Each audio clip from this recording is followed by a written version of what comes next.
Hi guys, welcome back, and today I'm going to show you how to make this cherry blossom tree. Now, it's really easy to make, just like all my other creations, so if you want to check out the rest of my channel you can do so.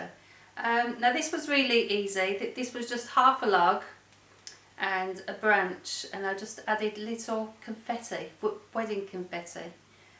So keep watching and I'll show you how to make it.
Thanks for watching, and I hope you've enjoyed the video and given you a little bit of inspiration so you can have a go yourself.